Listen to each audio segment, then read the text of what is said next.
Bonjour, aujourd'hui la vidéo portera sur l'UE5 et plus particulièrement sur les bases de l'anatomie. Mais pour ça, il faudrait un mannequin. Et toi, tu seras pas con.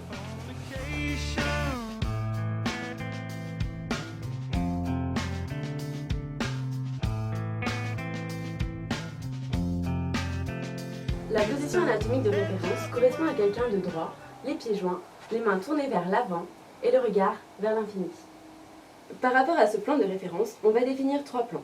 Le premier, qui est le plan sagittal, va séparer le corps en une partie droite et une partie gauche.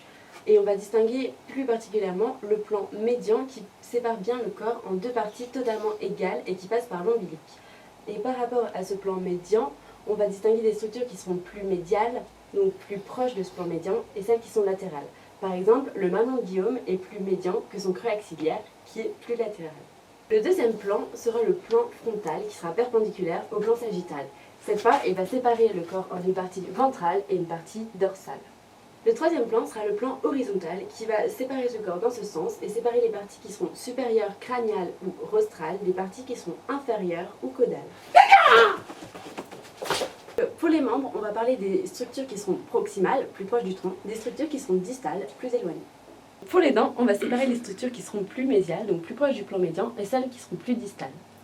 Et pour les faces, on va parler des faces qui sont vestibulaires, c'est-à-dire celles qu'on voit quand on ouvre la bouche, et celles qui sont linguales et palatines, c'est-à-dire celles qui sont à l'intérieur, donc linguale en bas, car vers la langue, et palatine vers le haut, vers le palais.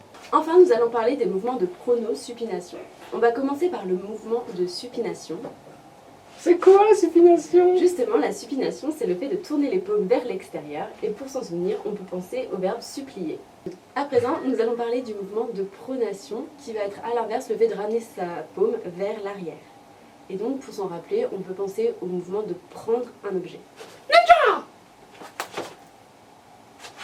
Voilà, cette vidéo est maintenant terminée, et n'oubliez pas, L'anatomie, c'est la vie!